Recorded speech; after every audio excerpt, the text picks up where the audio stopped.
Hey, welcome to the channel, everybody. I'm Mike the Stew Burner, and welcome to our coffee series, Old Goat Coffee. Now, today I'm going to talk a little bit about espresso. Anybody that knows me knows that I'm all about espresso, and I am an espresso pusher. And why am I an espresso pusher? Because I was in the coffee business for many years. It's what I did after I retired from the Navy. And it's what I really got hooked on when I was in the Navy at my very first duty station in Naples, Italy, where when I got there, I didn't like coffee at all.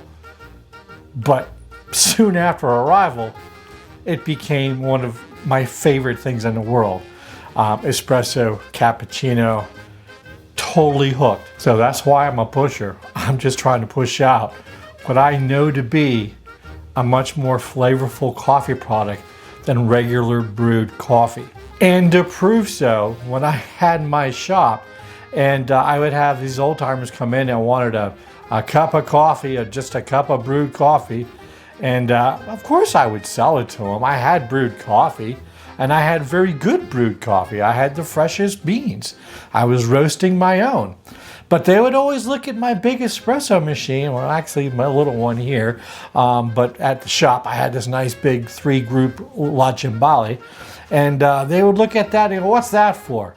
And I said, well, that's for making espresso. What's espresso? And I would start to tell them what espresso was, and they did all kind of grumpy, you know, kind of like old timers do sometimes.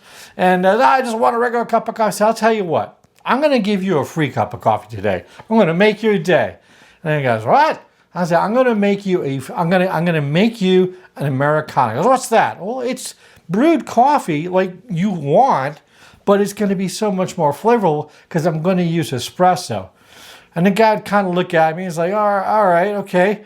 And so I would pull them a shot of espresso. I would add hot water to it, and I would put it on the counter and say, there you go, try that. And they would try it. Wow, that's really good.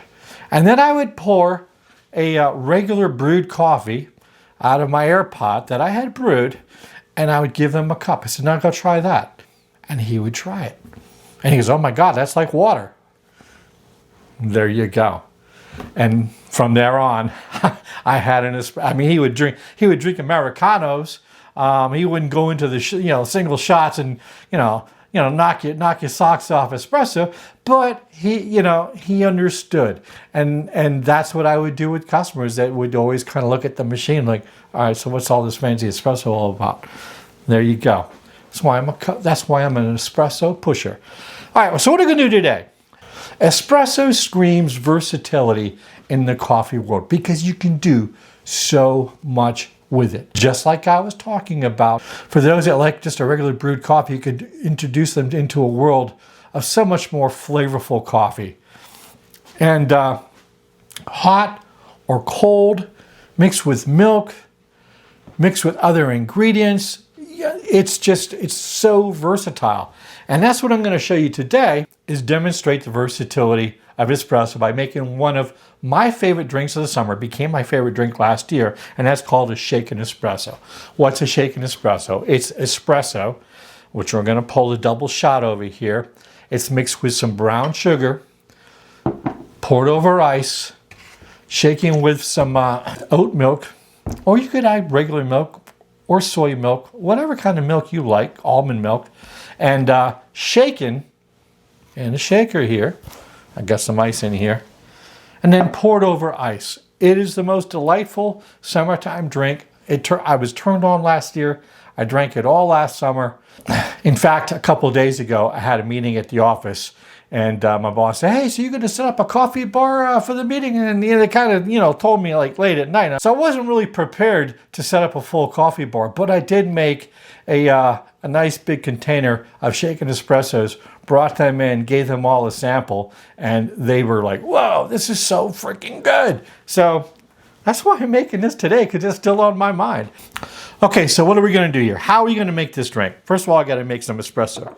I have 20 grams of ground espresso that I ground right behind me, one of my grinders. Always use fresh coffee. Always grind your espresso. Don't be putting pre-ground coffees in your espresso machine and thinking you're going to get a good product out. you're not. It ain't gonna happen. We will talk more about that in another episode. Okay, 20 grams into my little portafilter here. Get it down, smooth it out a little bit so it's nice and even. We're gonna tamp it. I like to double tamp there. I don't know if you can see that, but I'm nice and tamped beautifully. I'm gonna throw a puck screen on top of here.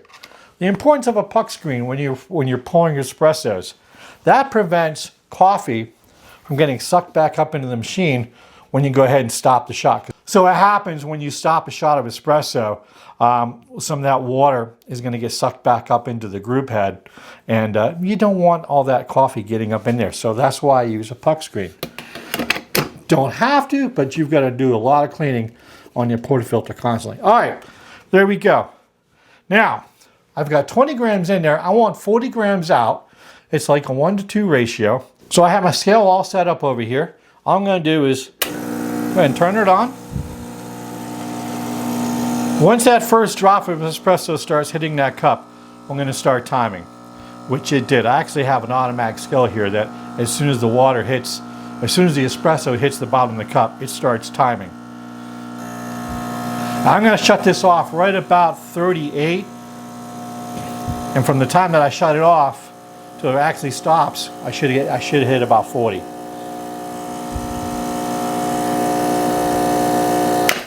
There we go. 40.1, and it took me 30 seconds. And that's where we're looking at. We're trying to get a good shot of espresso anywhere between 18 and 30 seconds. If you hit in there, you're basically knocking it out of the park. There we go. Beautiful crema on there. On its own, as is, it's probably really good. Which it really is. And so, now what we're going to do, move some things out of our way over here. Notice I have everything laid out. Whenever you're making something, whether it be food or beverages or whatever, you want to have your work surface clean and set up so you can just keep rolling instead of stopping, running for something. It just makes it so difficult. In we go with our 40 grams of espresso. Now I'm going to take a scoop and a half, that's about a tablespoon and a half of brown sugar. Now I'm going healthy here, and I've got monk fruit brown sugar. So a scoop and a half. So now we're going to go ahead and mix that. We want to dissolve all that brown sugar in there. Now here's the mistake that so many baristas make that aren't really paying attention or don't care or what have you.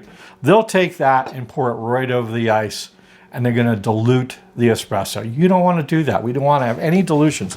What we're going to do is we're going to temper it. So I'm going to go in here with about a cup of my oat milk, or you could be using regular milk, skim milk, whole milk, like I said, almond milk, soy milk. Give it a stir. We are tempering it. Now we're going to go into our ice shaker. There we go. Get our top on here. I said ice shaker, not drink shaker. Gonna get some ice. Have my nice little Navy glass there, right? Go Navy. All right, give it a shake.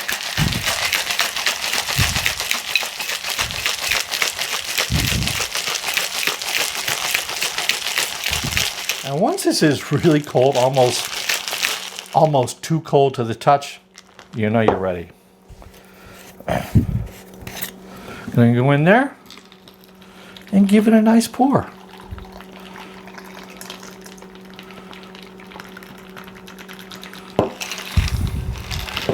Now we're gonna have some nice foam in there.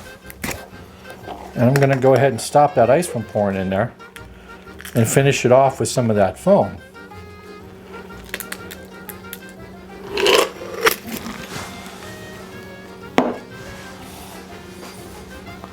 Shaken espresso. Let's give it a try. Oh yeah. Oh yeah. Now, if you enjoy iced lattes, and you may not enjoy oat milk and brown sugar, what have you, but you like a vanilla latte, or a hazelnut latte, or a mocha latte, a caramel latte, remember how I prepared this. You could do the same thing with just about any iced latte out there, and you're gonna have so much better results. And the next time you go into a coffee shop and you get an iced latte, and you get something that's separated, you know, the top is a little bit cold, the bottom is warm, you know they screwed up. It's probably why this was even invented. I think it was some actress out in Hollywood was sick of their barista, you know, not mixing their iced latte correctly, and she said, this is the way I want it done. And there we go. There we have it. So, if you enjoyed this episode, please hit the like button, subscribe, most importantly, share right over there. Hit the logo.